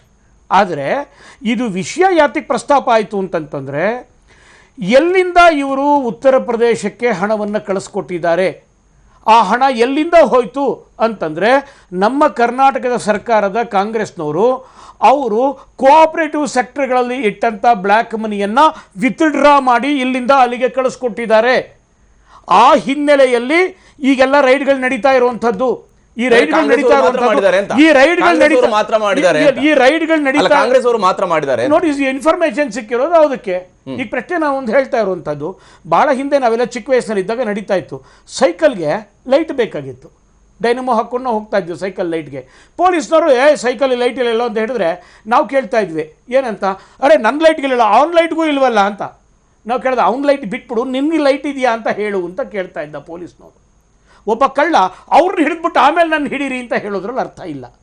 ಪ್ರಶ್ನೆ ಬಂದಿರೋದೇನಂತ, ಯಾರ್ಯಾರು ಹಿಡಿದಿದ್ದಾರೆ ಅವ್ರ ಮನೆಯಲ್ಲಿ ಸಿಕ್ಕಿದೆಯೋ ಇಲ್ವೋ, ಆ ಕಳ್ಳನ ಹಿಡಿದಿಲ್ಲ ನನ್ನ ಹಿಡಿದ್ಬಿಟ್ರು, ಇದು ಆರ್ಗ್ಯುಮೆಂಟ್ ಅಲ್ಲ. ಹಿಡಿದಿರೋರು ಕಳ್ಳರು ಹೌದೋ ಇಲ್ವೋ ಅದ್ರ ಬಗ್ಗೆ ಮಾತಾಡಲಿ. ಅವ್ರ ಮನೇಲಿ ಸಿಕ್ಕಿದೆಯೋ ಇಲ್ಲೋ? ಈ ಎಲ್ಲ ಹಣವನ್ನು ಉತ್ತರ ಪ್ರದೇಶಕ್ಕೆ ಕಳಿಸಿರುವಂಥ ಹಣ ಎಲ್ಲದೂ ಸಹ ಬ್ಲ್ಯಾಕ್ ಮನಿನ ವೈಟ್ ಮನಿ ಮಾಡಿಕೊಂಡು ಅಲ್ಲಿಂದ ವಿತ್ಡ್ರಾ ಮಾಡ್ಕೊಳ್ಳುವಂಥ ಪ್ರಯತ್ನ ನಡೆದಿರೋದು ಈ ಕೋಆಪರೇಟಿವ್ ಸೆಕ್ಟರ್ ಮೂಲಕವಾಗಿ DCC ಬ್ಯಾಂಕ್. ಸುಧಾಕರ್ ಅವರು ಈಗ ಎಕ್ಸ್ಟ್ರಾ ಆಡ್ ಆಯ್ತು ಇದರಲ್ಲಿ. ಏನಂದ್ರೆ ಯಡಿಯೂರಪ್ಪ ಅವರು ಹೇಳಿದ್ರು ಕಾಂಗ್ರೆಸ್ ಹೈಕಮಾಂಡ್ ಕೊಟ್ರು ಅಂತ ಹೇಳಿ, ಮಧುಸೂದನ್ ಅವರು ಹೇಳ್ತಾರೆ ಉತ್ತರ ಪ್ರದೇಶ ಎಲೆಕ್ಷನ್ ಕೊಟ್ರಿ ಅಂತ ಹೇಳಿ, DCC ಬ್ಯಾಂಕ್ಗಳ ಮೂಲಕವಾಗಿ ಕೊಟ್ರಿ ಅಂತ ಹೇಳ್ತಾ ಇದ್ದಾರೆ ಅವರು. ಇದು ಇವರಿಬ್ಬರ ಹೇಳಿಕೆಗಳಿಂದ ಇಲ್ಲಿ ಸ್ಪಷ್ಟ ಅಂತೂ ಒಂದಾಗ್ತದೆ, BJP ಪಕ್ಷ ಇವತ್ತು ಕಾಂಗ್ರೆಸ್ ಮೇಲೆ ಗೂಬೆ ಕೂಡಿಸ್ಬೇಕು ಅನ್ನೋದನ್ನು ಭಾಳ ಸ್ಪಷ್ಟವಾಗಿ ಅವರು ಈಗಾಗಲೇ ಅದನ್ನು ಒಂದು ಪ್ಲ್ಯಾನನ್ನು ಮಾಡ್ಕೊಂಡಿದ್ದಾರೆ. ಎರಡನೇದು ಇದು ದುರುದ್ದೇಶದಿಂದ ಕೂಡಿರ್ತಕ್ಕಂಥ ಹೇಳಿಕೆಗಳು ಎರಡೂ ಕೂಡ. ಯಾವುದೇ ಒಂದು ಆಧಾರರಹಿತವಾದಂಥ ಆಪಾದನೆಗಳಿಗೆ ಯಾವುದೇ ಮಾನ್ಯತೆ ಸಮಾಜಮುಖಿಯಾಗಿ ಬರೋದಿಲ್ಲ. ಯಾಕೆ ಅಂತಂದರೆ ಇವತ್ತು ಡೈರಿ ಇದೆ ಅಂತ ಹೇಳೋದಕ್ಕೆ ಮಾಜಿ ಮುಖ್ಯಮಂತ್ರಿಗಳು ಯಡಿಯೂರಪ್ಪ ಇರ್ಬೋದು, what is is locus stand I, ಯಾರವರು? ಅರೆ ನೀವು ರಾಹುಲ್ ಗಾಂಧಿ ಇವತ್ತು ಒಂದ್ ನಿಮಿಷ ದಯವಿಟ್ಟಿರಿ. ಪ್ರಧಾನ ಮಂತ್ರಿಗಳು ಹೇಳ್ತಾರೆ IT-ಯಲ್ಲಿ 150 ಕೋಟಿ ರೂಪಾಯಿ ಒಬ್ಬರು ಮಂತ್ರಿಗಳ ಮನೆಯಲ್ಲಿ ಸಿಕ್ಕಿದೆ ಅಂತ ಹೇಳ್ತಾರೆ. ಅದನ್ನ ಚುನಾವಣಾ ಪ್ರಚಾರದಲ್ಲಿ ಹೇಳ್ತಾರೆ. ಇವತ್ತು ED ಅವ್ರು ಹೇಳಿದ್ದಾರಾ ನನಗೆ ಡೈರಿ ಸಿಕ್ಕಿದೆ ಗೋವಿಂದರಾಜ್ ಮನೆಯಲ್ಲಿ 1000 ಕೋಟಿ ರೂಪಾಯಿ ಅವ್ರು ಎಲ್ಲೆಲ್ಲ ಕೊಟ್ಟಿದ್ದಾರೆ ಅಂತ ED ಅವ್ರು ಹೇಳಿದ್ರೆ ವಿಲ್ ಅಗ್ರಿ, ವಿಲ್ ಬೋ. ಅವರು ನಿಜವಾಗಿಯೂ ಆ ಥರ ಕೊಟ್ಟಿದ್ರೆ ಕಾನೂನು ಚೌಕಟ್ಟಿನಲ್ಲಿ ಅವ್ರಿಗಾಗುವ ಅಂಥ ಶಿಕ್ಷೆ ಹಾಗೇ ಆಗ್ತದೆ. ನಾನು ತಪ್ಸೋಕ್ಕಾಗಲ್ಲ, ಅವರು ತಪ್ಸೋಕ್ಕಾಗಲ್ಲ. ಬಟ್ ಇದು ಯಾವುದೂ ಇಲ್ದಿರ, ಯಾವುದೇ ಒಂದು ಸಬೂತ್ ಇಲ್ದಿರ, ಯಾವುದೇ ಒಂದು ಸಾಕ್ಷ್ಯಾಧಾರ ಇಲ್ದಿರ ನೀವು ಈ ರೀತಿಯಲ್ಲಿ ಬಾಹಿಷ್ಯವಾದಂತಹ ಹೇಳಿಕೆಗಳನ್ನು ಕೊಡೋದಿದೆಯಲ್ಲ, ರಾಜಕೀಯದ ದುರುದ್ದೇಶದಿಂದ ಇದೆಯಲ್ಲ, ಇದಕ್ಕೆ ಯಾವುದೇ ಒಂದು 3 ಕಾಸಿನ ಕವಡೆ ಕಾಸಿನ ಬೆಲೆ ಇರೋದಿಲ್ಲ. ರಮೇಶ್ ಬಾಬುರೇ, ಹಾಗಾಗಿ ಈ ಭಾಳ ಸ್ಪಷ್ಟವಾಗಿ ನಾನು ಭಾಳ ಸ್ಪಷ್ಟಪಡಿಸ್ತೇನೆ. MLC ಗೋವಿಂದರಾಜರ ಮನೆ ಆಗಿರ್ತಕ್ಕಂಥ ರೈಡ್ ಇರ್ಬೋದು, ರಮೇಶ್ ಜಾರಕಿಹೊಳಿ ಮನೆ ಮೇಲೆ ಆಗಿರ್ತಕ್ಕಂಥ ರೈಡ್ ಇರ್ಬೋದು, ಲಕ್ಷ್ಮೀ ಹೆಬ್ಬಾಳ್ಕರ್ ಮನೆಯಲ್ಲಿ ಆಗಿರ್ತಕ್ಕಂಥ ರೈಡ್ ಇರ್ಬೋದು, ಅದ್ಯಾವುದನ್ನು ತಪ್ಪು ಅಂತ ನಾನು ಹೇಳೋದಿಲ್ಲ. ಎಲ್ಲೆಲ್ಲಿ ಅಕ್ರಮಗಳಿದೆ ಅಲ್ಲಿ ರೈಡ್ ಆಗಬೇಕಾಗತ್ತೆ, ಅದು ಕಾನೂನು ಪ್ರಕಾರ ನಡಿಬೇಕಾಗತ್ತೆ, ಅದು ನಾವು ಸ್ವಾಗತ ಮಾಡಬೇಕಾಗತ್ತೆ. ಇಲ್ಲಿರ್ತಕ್ಕಂಥ ಪ್ರಶ್ನೆ ಏನು ಯಡಿಯೂರಪ್ಪನಿಗೆ 1000 ಕೋಟಿ ಆರೋಪ ಮಾಡಿದಾರಲ್ಲ, ಆ ಆರೋಪದ ಬಗ್ಗೆ ಮಾತ್ರ ನಾವು ಮಾತಾಡಬೇಕಾಗಿದೆ. ಅವ್ರು ಭಾಳ ಸ್ಪಷ್ಟವಾಗಿ ಹೇಳ್ತಾ ಇದ್ದಾರೆ, ನನ್ನ ಹತ್ರ ದಾಖಲೆ ಇದೆ ಅಂತೇಳಿ. ಒಂದು ನನಗನ್ಸೋಂಥದ್ದು, ಬಹುಶಃ ಅವರು ಅನುಭವದ ಮೇಲೆ ಈ ಮಾತನ್ನು ಹೇಳ್ತಾ ಇದ್ದಾರೆ ಅಂತ ನಾನು ಒಪ್ಕೋಬೇಕಾಗತ್ತೆ. ಯಾಕೆಂದರೆ ಹಿಂದೆ ಅವರು ಮುಖ್ಯಮಂತ್ರಿ ಆಗಿದ್ದಂಥ ಸಮಯದಲ್ಲಿ ನಿತಿನ್ ಗಡ್ಕರಿ ಅವರಿಗೆ ಇವರು ಹಣ ಕೊಟ್ಟಿದ್ದಾರೆ, ಭಾರತೀಯ ಜನತಾ ಪಕ್ಷದ ರಾಜ್ಯಗಳ ಚುನಾವಣೆಗೆ ಇವರು ಹಣ ಕೊಟ್ಟಿದ್ದನ್ನ ಆರೋಪಗಳು ಸಹ ಸರ್, ನೀವೇ ದಯಮಾಡಿ ಹೇಳ್ಬಿಟ್ರಲ್ಲ. ನಾವು ಹಣ ಸಂಗ್ರಹ ಮಾಡ್ಕೊಂಡು ನಾವು ರಾಜ್ಯಸಭಾ ಟಿಕೆಟ್ ನಾವು ಮಾರಾಟ ಮಾಡ್ತೀವಿ. ಇದು ಬೇಡ ವಿಧಾನ ಪರಿಷತ್ ಟಿಕೆಟ್ ನಾವು ಮಾರಾಟ ಮಾಡ್ತೀವಿ. ನಮ್ಮ ಚಿಕ್ಕ ಪಕ್ಷ ನಾವೆಲ್ಲರ ಹತ್ರ ಹಣ ಸಂಗ್ರಹ ಮಾಡ್ಕೊಂಡೇ ಪಕ್ಷ ನಡೆಸ್ತಾ ಇರೋದು. ನಿಮ್ಮ ರಾಜ್ಯ ಅಧ್ಯಕ್ಷರು ಹೇಳಿದ್ರು ಮೈ ಪರ್ಚ್ಗಳ ಕೆಲಸ ಮಾಡಬೇಡಿ. ನಿಮ್ ಕುಮಾರಸ್ವಾಮಿ ಅವರು ಕೇಳಕ್ ಶಕ್ತಿ ಇಲ್ಲ, ಮಾಡಿ ಡೈವರ್ಟ್ ಮಾಡ್ಬೇಡಿ. ನಿಮ್ಮಂತ ಕಳ್ಳದಿಂದ ನಾವು ಕಲಿಬೇಕಲ್ಲ. ದಯವಿಟ್ಟು ಕೂತ್ಕೊಳ್ಳಿ. ಸುಮ್ಮನೆ RS ಕೊಟ್ಟಿದ್ದೀರಾ ದುಡ್ಡು, RS ದುಡ್ಡು ಕೊಟ್ಟಿದ್ದೀರಾ ನೀವು, ನಮ್ಗೆ ಯಾಕೆ ಹೇಳಕ್ ಬರ್ತೀರಿ? ಕೂತ್ಕೊಳ್ಳಿ. ಇಲ್ಲಿರ್ತಕ್ಕಂಥ ಪ್ರಶ್ನೆ ಬಹಳ ಸ್ಪಷ್ಟ. ಒಂದ್ ನಿಮಿಷ ದಯಮಾಡಿ. ಭಾರತೀಯ ಜನತಾ ಪಕ್ಷದ ಈ ತಂತ್ರಗಾರಿಕೆ ಯಾವಾಗ ಆರೋಪ ಬರುತ್ತೆ ಉತ್ತರ ಹೇಳಕ್ ಶಕ್ತಿ ಇಲ್ಲ ಅಂದ್ರೆ ಕೂಗಾಡೋದು ಅವ್ರದ್ದು ಹವ್ಯಾಸ, ಅದು ಹವ್ಯಾಸ. ಪ್ರಶ್ನೆ ಅವ್ರಿಗೆ ತಾಳ್ಮೆ ಇದ್ರೆ ಉತ್ತರ ಕೊಡಿ, ತಾರ್ಕಿಕವಾಗಿ ವಿತ್ ದಾಖಲೆ ಉತ್ತರ ಕೊಡಿ. ಅದು ಬಿಟ್ಟು ಈ ಥರ ಎಲ್ಲೆಲ್ಲೋ ಡೈವರ್ಟ್ ಮಾಡೋ ಪ್ರಶ್ನೆ ದಯಮಾಡಿ ಅವ್ರು ಹಿರಿಯರಿದ್ರೆ ಮಾಡಬಾರ್ದು. ಪ್ರಶ್ನೆ ಇರ್ತಕ್ಕಂಥದ್ದು ಯಡಿಯೂರಪ್ಪನವರು ಅವ್ರ ಅನುಭವದ ಮೇಲೆ ಈ ಮಾತನ್ನು ಹೇಳ್ತಾ ಇದ್ದಾರೆ. ನಾನು ಭಾಳ ಸ್ಪಷ್ಟವಾಗಿ ಹೇಳ್ತಾ ಇದ್ದೀನಿ. ಇವತ್ತೇನು 1000 ಕೋಟಿ ಆರೋಪ ಮಾಡ್ತಾ ಇದ್ದಾರೆ, ಅವ್ರ ಆರೋಪನ ನಾನು ಸ್ವೀಕಾರ ಮಾಡ್ತೀನಿ. ಯಾಕೆಂದರೆ ದಾಖಲೆ ಇದೆ ಅಂತ ಹೇಳ್ತಾ ಇದ್ದಾರೆ. ಜನಕ್ಕೆ ಇಡಬೇಕು. ಇಲ್ಲಿರ್ತಕ್ಕಂಥ ಪ್ರಶ್ನೆ ತನಿಖಾ ಸಂಸ್ಥೆಗಳ ದಾಖಲೆ ಇವ್ರ ಹತ್ರ ಇರೋದಾದ್ರೆ ತನಿಖಾ ಸಂಸ್ಥೆನ ಯಾವ ರೀತಿ ಇವ್ರು ಬಳಸ್ಕೊತಾ ಇದ್ದಾರೆ ಅನ್ನೋ ಪ್ರಶ್ನೆ ಜನರ ಮುಂದೆ ಇರ್ತಕ್ಕಂಥದ್ದು. ಅದನ್ನು ಇವ್ರು ಹೇಳಬೇಕು. ಇಡಿಯಿಂದ ಇವ್ರು ಹೆಂಗ್ ದಾಖಲೆ ಹೋಯ್ತು ಅನ್ನೋದು. ಅದ್ರ ಜೊತೆಗೆ ಒಂದ್ ನಿಮಿಷ ಇವರು ಮುಖ್ಯಮಂತ್ರಿ ಆಗಿದ್ದಂಥ ಸಮಯದಲ್ಲಿ ನಿತಿನ್ ಗಡ್ಕರಿ ಎಷ್ಟು ಸಲ ಬಂದವರು, ಕೇಂದ್ರದ ರಾಜನಾಥ್ ಸಿಂಗ್ ಅವರು ಇಲ್ಲಿ ಎಷ್ಟು ಸಲ ಬಂದರು. ಅವ್ರ ಸರ್ಕಾರ ಇರಲಿಲ್ಲ ಅವಾಗ, ಇಲ್ಲಿ ಕೇಂದ್ರದ್ದು ಭಾರತೀಯ ಜನತಾ ಪಕ್ಷದ ಸರ್ಕಾರ ಇರಲಿಲ್ಲ. ಇವ್ರ ಮೇಲೂ ಆರೋಪ ಇತ್ತು, ಅದು ಸಹ ಚರ್ಚೆ ಆಗಬೇಕು. ಭಾರತೀಯ ಜನತಾ ಪಕ್ಷದ ಆರೋಪಗಳಿಗೆ ಚರ್ಚೆ ಕೊಡೋಕೆ ಉತ್ತರ ಇಲ್ದಲೆ ಇನ್ನೆಲ್ಲೋ ಡೈವರ್ಟ್ ಮಾಡಿ ಮಾತಾಡಿದ್ರೆ ಮೊದಲು ಬಿಡಬೇಕು. ಇಲ್ಲಿರ್ತಕ್ಕಂಥ ಪ್ರಶ್ನೆ ನಿಮ್ಗೆ ಶಕ್ತಿ ಇದ್ರೆ ಉತ್ತರ ಕೊಡಿ, ದಾಖಲೆ ಸಮೇತ. ಕುಮಾರಸ್ವಾಮಿ ಮೇಲೆ ಆರೋಪ ಮಾಡ್ತೀರಾ ಮಾಡಿ, ನಾನು ಸ್ವಾಗತ ಮಾಡ್ತೀನಿ, ಇಲ್ಲೇ ಉತ್ತರ ಕೊಡ್ತೀನಿ. ನಿಮ್ಮ ಥರ ನಾನು ಮಧ್ಯದಲ್ಲಿ ಬಾಯಾಗಿ ಕೂಗಾಡೋದಿಲ್ಲ. ನೀವೇನು ಆರೋಪ ಮಾಡೋದು ನಾನು ಸ್ಪಷ್ಟವಾಗಿ ಉತ್ತರ ಕೊಡ್ತೀನಿ, ನಾನು ತಯಾರಿದ್ದೀನಿ. ಇಲ್ಲಿರ್ತಕ್ಕಂಥ ಪ್ರಶ್ನೆ ಜನರ ಮುಂದೆ ಇರ್ತಕ್ಕಂಥದ್ದು ಕೇಂದ್ರದಲ್ಲಿ ಭಾರತೀಯ ಜನತಾ ಪಕ್ಷದ ಸರ್ಕಾರ ನಡೀತಾ ಇದೆ. ಸರ್ಕಾರದ ಅಂಗಸಂಸ್ಥೆ ಆದಂಥ ಅಂದರೆ ಅವ್ರ ಕಂಟ್ರೋಲ್ ಇರ್ತಕ್ಕಂಥ ತನಿಖಾ ಸಂಸ್ಥೆಯಿಂದ ರೈಡ್ ಆಗಿದೆ. ರೈಡ್ ಆದಮೇಲೆ ಅದರ ಮಾಹಿತಿ ಹೆಂಗೆ ಸೋರಿಕೆ ಆಯಿತು, ಹೆಂಗೆ ದಾಖಲೆಗಳು ಯಡಿಯೂರಪ್ಪನವ್ರ ಕೈಗೆ ಬಂತು, ಇದನ್ನು ಅವರು ದಾಖಲೆ ಸಮೇತ ಉತ್ತರ ಕೊಡಬೇಕಾಗುತ್ತೆ. ಅವ್ರು ಹೇಳ್ತಾ ಇದ್ದಾರೆ ನನ್ನ ಹತ್ರ ದಾಖಲೆ ಇದೆ ಅಂತೇಳಿ. ದಾಖಲೆ ಇದ್ದರೆ ಬ್ಲ್ಯಾಕ್ ಮೇಲ್ ಯಾಕೆ ಮಾಡ್ತೀರಾ? ಮಹದೇವಪ್ಪನ ಮಗ ಕ್ಯಾಂಡಿಡೇಟ್ ಆಗ್ಬಾರ್ದು ಅಂತ ಹೇಳಿದಕ್ಕೆ ನೀವೇ ಯಾರು? ನೀವೇನು ಕಾಂಗ್ರೆಸ್ ಪಕ್ಷದ ಸ್ಪೋಕ್ಸ್ ಪರ್ಸನ್ ಯಡಿಯೂರಪ್ಪನವರು ಇಲ್ಲ, ಅಥವಾ ಕಾಂಗ್ರೆಸ್ ಪಕ್ಷದ ಬಿ ಫಾರ್ಮ್ ನಿಮ್ಮ ಕಡೆ ಬಂದಿದೆಯಾ? ಮಧುಸೂದನ್ ಅವರೇ, ಯಾಕಂದ್ರೆ ಮೇಟಿ ಅವರು ರಾಜೀನಾಮೆ ಕೊಟ್ಟ ಮಾರನೇ ದಿವಸ ಯಡಿಯೂರಪ್ಪನವರು ಮಾತಾಡ್ಕೊಂಡು ಹೇಳಿದ್ರು ಇನ್ನೂ 3 ಜನ ವಿಕೆಟ್ ಬೀಳುವಂತದ್ದಿದೆ, ಇನ್ನೂ 3 ಜನ ಮಂತ್ರಿಗಳು ಹೋಗ್ತಾರೆ ಅನ್ನುವಂಥದ್ದು. ಇದರ ಬಗ್ಗೆ ಆಲ್ರೆಡಿ ಆಗಿದ್ದಂತ ಒಂದು ತನಿಖೆ ವಿಚಾರವನ್ನು ಇಟ್ಟುಕೊಂಡು ಹೇಳಿದ್ರು. ಇದೇ ನಿಮ್ಮ ಮಾಧ್ಯಮದಲ್ಲಿ ಕೂತ್ಕೊಂಡೆ ನಾನು ಹೆಸರು ಹೇಳಿದ್ದೆ ಯಾರ್ಯಾರ್ದು ಹೋಗುತ್ತೆ ಅಂತೇಳಿ. ನಾನೇ ಹೇಳಿದ್ದೆ ಹೆಸರು ಯಾರ್ಯಾರ್ದು ಹೋಗುತ್ತೆ ಅಂತೇಳಿ. MB ಪಾಟೀಲ್ ಹೆಸರು ಹೇಳಿದ್ದೆ ನಾನು. ಅದ್ರ ಜೊತೆಗೆ ನಮ್ಮ ಮಹದೇವಪ್ಪನವ್ರ ಹೆಸರು ಹೇಳಿದ್ದೆ. ಇದಕ್ಕೆ ಬೇರೆ ಇನ್ನೇನು ಬೇಕಾಗಿಲ್ಲ. ಅಂಗೈ ಹುಣ್ಣಲ್ಲಿ ಅಂತ ಹೇಳಿ ಬೇರೆ ಇನ್ಯಾವುದು ಬೇಕಾಗಿಲ್ಲ. ಇದಕ್ಕೆ ಸಿಕ್ಕಿರುವಂಥದ್ದು ನಮ್ಮಿಬ್ರು ಅಧಿಕಾರಿಗಳ ಮನೆ ರೈಡ್ ಆಗಿದ್ದು ಚಿಕ್ಕರಾಯಪ್ಪನವರು ಮತ್ತು ಇವರು what is his name Jayachandra.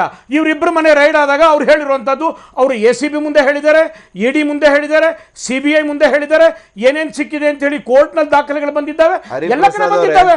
ಇಷ್ಟೆಲ್ಲ ಆದ್ರೂ ನಂತರನು ಚಿಕ್ಕರಾಯಪ್ಪನವ್ರು ಇಲ್ಲೂ ಈ ಕ್ಷಣಕ್ಕೂ ನನಗೆ ಆಶ್ಚರ್ಯ ಆಗ್ತಾ ಇದೆ. ಇಷ್ಟು ದೊಡ್ಡ ಅಧಿಕಾರಿ ಇನ್ನೂ ತಲೆಮರೆಸ್ಕೊಂಡಿದ್ದಾನೆ. ಕರ್ನಾಟಕ ಸರ್ಕಾರದಲ್ಲಿ ಕೈಗೆ ಸಿಕ್ಕಿಲ್ಲ, ಅವನ್ನ ಡಿಸ್ಮಿಸ್ ಮಾಡಿಲ್ಲ, ಅವನ್ನ ಸಸ್ಪೆಂಡ್ ಮಾಡಿಲ್ಲ, ಏನು ಮಾಡಿಲ್ಲ ಸರ್ಕಾರ. ಸಸ್ಪೆಂಡ್ ಮಾಡಿದ್ದಾರೆ ನೋಡಿ, ಏನ್ ವ್ಯತ್ಯಾಸ ಆಗುತ್ತೆ? ನಾನು ಹೇಳ್ತಾ ಬರೀ ಸಸ್ಪೆಂಡ್ ಮಾಡಿರೋದಲ್ಲ, ಅವ್ರನ್ನ ಮುಚ್ಚಿಟ್ಟಿದ್ದಾರೆ,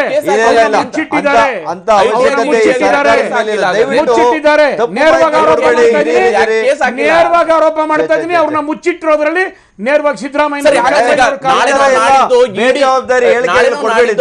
ಬಿಡುಗಡೆ ಮಾಡಬಹುದಾಗಿರುವಂತ ಮಾಹಿತಿ ಅಂತ ಯಡಿಯೂರಪ್ಪ ಅವರು ಅದರ ಬಗ್ಗೆ ಈಗಾಗಲೇ ಚರ್ಚೆ ಬಂದಿದ್ದೇನಂತ ಅಂದ್ರೆ ಮಹದೇವಪ್ಪನವ್ರಿಗೆ ನೋಟಿಸ್ ಕೊಡ್ತಾರೆ.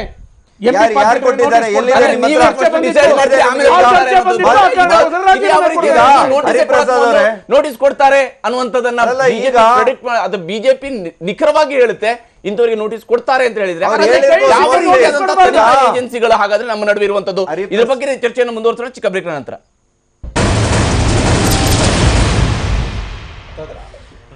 ಬೇಗಂತರ ಮತ್ತೊಮ್ಮೆ ಸ್ವಾಗತ. ನಾವು ಚರ್ಚೆಯನ್ನ ಮುಂದುವರಿಸೋಣ. ಮಧುಸೂದನ್ ಅವರು, ನೀವು ಹೇಳ್ತಾ ಇದ್ರಿ ಯಾವ ರೀತಿಯಾಗಿ ಇಲ್ಲಿ ಮಾಹಿತಿಗಳು ಹಾಗಾದ್ರೆ ನಿಮ್ಗೆ ಸಿಗುತ್ತೆ ಅಂತ ಹೇಳೋದು. ಆದ್ರೆ ನಾಳೆ ನಾಡಿದ್ದು ಅವ್ರು ಇನ್ನೂ ರಿಲೀಸ್ ಮಾಡಕ್ ಮೊದಲೇ ನೀವು ಹೇಳ್ತೀರಿ ಅಂತ ಹೇಳಿದ್ರೆ, ಅಥವಾ ನಿಖರವಾಗಿ ಹೇಳ್ತೀರಿ ಇವ್ರ ಮೇಲೆ ಇದಾಗುತ್ತೆ ಅನ್ನೋದು, ಇದು ಯಾವ ರೀತಿ ಅಂತ? ಹಾಗಾದ್ರೆ ನೀವು ಕೂಡ ಕಾಂಗ್ರೆಸ್ ಮೇಲೆ ಏನು ಆಪಾದನೆ ಮಾಡ್ತೀರಿ, ಅದೇ ರೀತಿ ಸಂಸ್ಥೆಗಳನ್ನ ಬಿಜೆಪಿ ಕೂಡ ಬಳಸ್ಕೊಳ್ತಾ ಇದೆಯಾ? ಇದನ್ನ ನೀವು ರಾಜಕೀಯವಾಗಷ್ಟೇ ಕನ್ಸಿಡರ್ ಮಾಡಬೇಕು. ಇದು ರಾಜಕೀಯವಾದಂಥ ಆರೋಪಗಳು ಮಾಡಿರುವಂಥದ್ದು. ಮಾಹಿತಿ ಸಿಕ್ಕಿದೆ, ಮಾಹಿತಿಯ ಆಧಾರದ ಮೇಲೆ ರಾಜಕೀಯ ಆರೋಪವನ್ನು ಮಾಡಿದ್ದೇವೆ ನಾವು. ಅಂದರೆ ಇಡಿಗೆ ತಿಕ್ಕೊಂಡಿರುವಂಥದ್ದನ್ನ ಆರೋಪಗಳು ಯಾವ ಗಾಂಭೀರ್ಯತೆಯೂ ಇಲ್ಲ. ಅಲ್ಲ, ಗಾಂಭೀರ್ಯದಲ್ಲ, ಇದು ರಾಜಕೀಯ ಆರೋಪನೇ, ಪ್ರಶ್ನೆನೇ ಇಲ್ಲ ಇದ್ರ ಬಗ್ಗೆ. ಆದರೆ ಇದ್ರ ಬಗ್ಗೆ ತನಿಖೆ ನಮ್ಮ ಹತ್ರ ಏನು ವರದಿ ಸಿಕ್ಕಿದೆ, ಆ ವರದಿ ಸಿಕ್ಕಿರುವಂಥದ್ದನ್ನು ದಾಖಲೆಗಳೇನಾರು ಸಿಕ್ಕಿದೆ ಅನ್ನೋದು ಯಡಿಯೂರಪ್ಪನವ್ರು ಹೇಳಬೇಕು. ಅದನ್ನು ದಾಖಲೆಗಳು, ಆ ದಾಖಲೆಗಳನ್ನ ಯಡಿಯೂರಪ್ಪನವ್ರು ಬಿಡುಗಡೆ ಮಾಡಿದಾಗ ಸಂಪೂರ್ಣ ವರದಿ ಸಿಕ್ಕತ್ತೆ. ಅಲ್ಲಿಯ ತನಕ ಅವ್ರ ವರದಿ ಬಿಡುಗಡೆ ಮಾಡೋ ತನಕ ಇದು ರಾಜಕೀಯ ಆರೋಪ ಇದು. ಈಗ ಆದರೆ ಈ ರಾಜಕೀಯ ಆರೋಪದ ಹಿಂದೆ ಇರುವಂಥದ್ದು ಯಾವುದು? ನಾವು ಈಗಾಗಲೇ ಹೇಳಿದಾಗೆ ಹಿಂದೆ ಇಲ್ಲೆಲ್ಲ ಯಾವ್ಯಾವ ಬ್ಯಾಂಕಲ್ಲಿ ಡಿಮಾನಿಟೈಸೇಷನ್ ಆದಂಥಲ್ಲಿ ಎಷ್ಟೆಷ್ಟು ಕಪ್ಪು ಹಣ ಸೇರಿತ್ತು, ಯಾರ್ಯಾರು ಬೇನಾಮಿ ಅಕೌಂಟ್ನಲ್ಲಿ ಸೇರಿಸಿತ್ತು, ಅದ್ರ ಹಿಂದೆ ಯಾರ್ಯಾರು ಇದ್ರು ಅಂತ ಅನ್ನೋದೇನು ಗುಟ್ಟಾಗಿ ಉಳಿದಿಲ್ಲ. ಇವತ್ತು DCC ಬ್ಯಾಂಕ್ನಲ್ಲಿರುವಂಥ ಸುದ್ದಿಗಳು, DCC ಬ್ಯಾಂಕ್ನಲ್ಲಿರುವಂಥ ಹಣ, ಅದ್ರ ಬಗ್ಗೆ ಮಾಹಿತಿಗಳು ಎಲ್ರಿಗೂ ಗೊತ್ತಿರುವಂಥ ಸಂಗತಿ. ಇದು ಕೇವಲ ರಾಜಕೀಯ ಆರೋಪಕ್ಕೆ ಅಷ್ಟೇ ಸೀಮಿತವಾಗಿದ್ರೆ ಹಾಗಾದ್ರೆ ಜನರನ್ನ ಯಾವ ದಾರಿಗೆ ತೆಗೆದುಕೊಂಡು ಹೋಗುವಂಥದ್ದು ಅಂತ?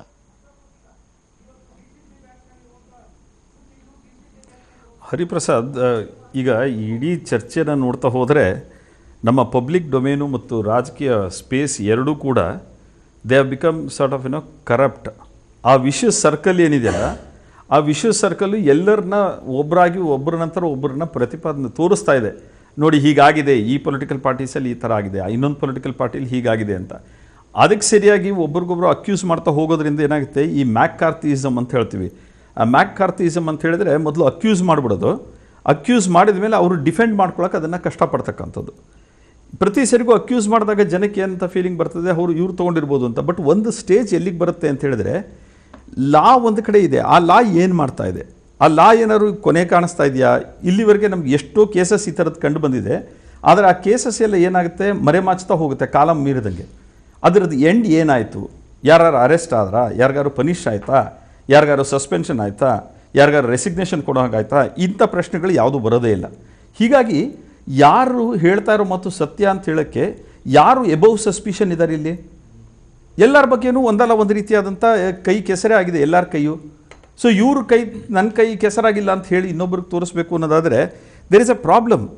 ಈ ರೀತಿಯಾದಂಥ ಪ್ರಾಬ್ಲಮ್ ಏನಾಗ್ತಾ ಇದೆ ಅಂತ ಹೇಳಿದ್ರೆ, ಬರೀ ಡರ್ಟಿ ಲಿನನ್ನು ನಾವು ಪಬ್ಲಿಕ್ಕಲ್ಲಿ ತೊಳ್ಕೊಂಡಂಗೆ ಆಗ್ತಾ ಇದೆ ಹೊರತು ಇಡೀ ನಮ್ಮ ರಾಜಕಾರಣದ ಪರಿಸ್ಥಿತಿ ಬಗ್ಗೆ ನಮಗೆ ಬೇಸರ ಆಗ್ತದೆ. ಇತ್ತೀಚೆಗೆ ಕಮಲಾ ಹಾಸನ್ ಇಂಟರ್ವ್ಯೂ ಕೂಡ ನೀವು ನೋಡಿರ್ಬೋದು. ಯಾಕೆ ಜನರಲ್ಲಿ ಬೇಸರಿಕೆ ಬರ್ತಾ ಇದೆ ಇಡೀ ರಾಜಕಾರಣದ ಬಗ್ಗೆ? ಯಾಕೆ ನಾವು ಒಳ್ಳೆಯ ವಿಚಾರಗಳನ್ನು ಮಾತಾಡೋಕ್ಕಾಗ್ತಾ ಇಲ್ಲ? ಪ್ರತಿ ಸರಿಗೂ ನೆಗೆಟಿವ್ ಪಾಲಿಟಿಕ್ಸೇ ಬೇಕಾ ನಮಗೆ? ಪಾಸಿಟಿವ್ ಪಾಲಿಟಿಕ್ಸ್ ಯಾಕೆ ಆಗ್ತಾ ಇಲ್ಲ ನಮ್ಮಲ್ಲಿ? ಈ ಪ್ರಶ್ನೆಗಳನ್ನು ನಾವು ಚರ್ಚೆ ಮಾಡಲಿಕ್ಕೆ ಯಾಕೆ ಹೋಗ್ತಾ ಇಲ್ಲ? ವಿದ್ಯಾವಂತರಿದ್ದಾರೆ ಲೆಜಿಸ್ಲೇಟರ್ಸಲ್ಲಿ, ಎಜುಕೇಟೆಡ್ ಆಗಿದ್ದು ಅವರು ಎಲ್ಲ ಜ್ಞಾನವನ್ನು ಪಡೆದಿರ್ತಕ್ಕಂಥವರಿದ್ದಾರೆ. ಬಟ್ ಪಾಲಿಟಿಕ್ಸನ್ನು ನಾವು ತೋರಿಸ್ತಾ ಇರೋ ರೀತಿ ಏನಂದರೆ ನೆಗೆಟಿವಿಸಮೇ ಇರಬೇಕು, ಒಬ್ಬರನ್ನ ಇನ್ನೊಬ್ಬರು ಕ್ರಿಟಿಸೈಸೇ ಮಾಡಬೇಕು, ಕನ್ಸ್ಟ್ರಕ್ಟಿವ್ ಅಪೋಸಿಷನ್ ಬೇಕೇ ಆಗಿಲ್ಲ. ಈ ರೀತಿಯಾಗಿ ಮಾಡೋದ್ರಿಂದ ನನಗನ್ಸೋದು ದೇಶದ ಹಿತಾಸಕ್ತಿ, ರಾಜ್ಯದ ಹಿತಾಸಕ್ತಿ, ಇವುಗಳನ್ನೆಲ್ಲ ನಾವು ಎಲ್ಲಿ ಇಡಬೇಕು, ಯಾರು ಮಾಡಬೇಕು ಇದಕ್ಕೆ ಸಹಾಯ ಅನ್ನೋದನ್ನ ಇವ್ರುಗಳೇ ಹೇಳಬೇಕು ಅನ್ಸುತ್ತೆ. ನಿಜ. ರಾಮಸ್ವಾಮಿ ಅವರ ನಿಮಿಷ. ನಮ್ಮ ದೇಶಕ್ಕೆ ಸ್ವಾತಂತ್ರ್ಯ ಬಂದಿದ್ದು 47, ಇಷ್ಟು ವರ್ಷಗಳು ನಾವು ನೋಡ್ಕೊಂಡು ಬಂದಿದ್ದೀವಿ. 52ರಿಂದ ಇನ್ಕಮ್ ಟ್ಯಾಕ್ಸ್ ಆಕ್ಟ್ ಮಾಡಿಕೊಂಡು ನಾವು ಎಲ್ಲ ಮಾತಾಡ್ಕೊಂಡು ಬಂದಿದ್ದೀವಿ, ಕಾನ್ಸ್ಟಿಟ್ಯೂಷನ್ ಮಾಡ್ಕೊಂಡು ಬಂದಿದ್ದೀವಿ, ಎಲ್ಲ ಮಾಡಿದ್ದೀವಿ. ಈ ದೇಶದಲ್ಲಿ ಸರ್ಕಾರ ಕೊಡಬೇಕಾದಂಥ ತೆರಿಗೆಯನ್ನು ತಪ್ಪಿಸಿದಂಥ ವ್ಯಕ್ತಿ, ಆತನಿಗೆ ಶಿಕ್ಷಾರ್ಹ ಅಪರಾಧ ಅಂತ ಹೇಳಿ ನಾವು ಮಾಡೇ ಇಲ್ಲ. ಎಲ್ಲಿ ಮಾಡಿದ್ದೀವಿ ನಾವು ಅದನ್ನು? ಈ ದೇಶಕ್ಕೆ ತೆರಿಗೆ ತಪ್ಪಿಸಿದಂಥವನು ಇಲ್ಲಿ ತನಕ ಏನಾಗಿದೆ, ಇನ್ಕಮ್ ಟ್ಯಾಕ್ಸ್ ರೈಟ್ನಲ್ಲಿ ಯಾರ ಮನೆಯಲ್ಲಿ ಹಣ ಸಿಕ್ಕಿದೆಯಲ್ಲ ಆತ ಲೆಕ್ಕ ಕೊಡಬೇಕು ಅಷ್ಟೇ. ಲೆಕ್ಕ ಕೊಟ್ಟ ನಂತರದಲ್ಲಿ ಅಕಸ್ಮಾತ್ ಎಕ್ಸೆಸ್ ಹಣ ಏನಾಗಿದೆ ಅದಕ್ಕೆ ಟ್ಯಾಕ್ಸ್ ತುಂಬಬೇಕಷ್ಟೇ. ಅಷ್ಟು ಬಿಡ್ತು ಅಂತಂತಂದ್ರೆ ಅದೊಂದು ಶಿಕ್ಷಾರ್ಹ ಅಪರಾಧ ಅಂತಾನೆ ನಾವು ನೋಡಿರಲಿಲ್ಲ ಇಲ್ಲಿ ತನಕ. ಅಲ್ಲ, ಯಾರು ತಡೆದ್ರು ಅಂತ ನಿಮ್ಮನ್ನ ಕೂಡ ನಾನು ಹೇಳ್ತಾ ಇರೋದು. ಈ ದೇಶದಲ್ಲಿ ಕಳೆದ 68 ವರ್ಷಗಳಿಂದ ನಾವು ಮಾಡಿಲ್ಲ ಇದರ ಬಗ್ಗೆ ಚರ್ಚೆ. ಮೊಟ್ಟ ಮೊದಲ ಬಾರಿಗೆ ಡಿಮಾನಿಟೈಸೇಷನ್ ಆದ ನಂತರದಲ್ಲಿ ಇದರ ಬಗ್ಗೆ ಚರ್ಚೆ ಬರ್ತಾ ಇರುವಂತದ್ದು. ನೀವು ಹೇಳ್ತಾ ಇರೋದು ತಪ್ಪು ಅಂತ ಹೇಳ್ತಾ ಇಲ್ಲ. ಯಾವ ದೇಶದಲ್ಲಿ first time after demonetisation this debate has begun. ಈಗಷ್ಟೇನೆ ಯಾರು ಟ್ಯಾಕ್ಸ್ ಅನ್ನ ತಪ್ಪಿಸಿದ್ದಾರೆ ಅವರಿಗೆ ದಂಡ ಹಾಕ್ತಿವಿ, ಜೈಲಿಗೆ ಕಳಿಸ್ತೀವಿ ಅಂತ ನಾವು ಮಾತಾಡ್ತಾ ಇರೋದು ಇದೇ ಮೊದಲನೇ ಬಾರಿಗೆ. ಅದು ಈ ಬಾರಿ ಕೇಂದ್ರ ಸರ್ಕಾರ ಮಾಡ್ತಾ ಇರುವಂತದ್ದು. ಡಿಮಾನಿಟೈಸೇಷನ್ಗೂ ಇನ್ಕಮ್ ಟ್ಯಾಕ್ಸ್ ಎವೇಡರ್ಸ್ಗೂ ಯಾವುದೇ ಒಂದು ರೀತಿಯ ಸಂಬಂಧನೂ ಇಲ್ಲ. It is irrelevant.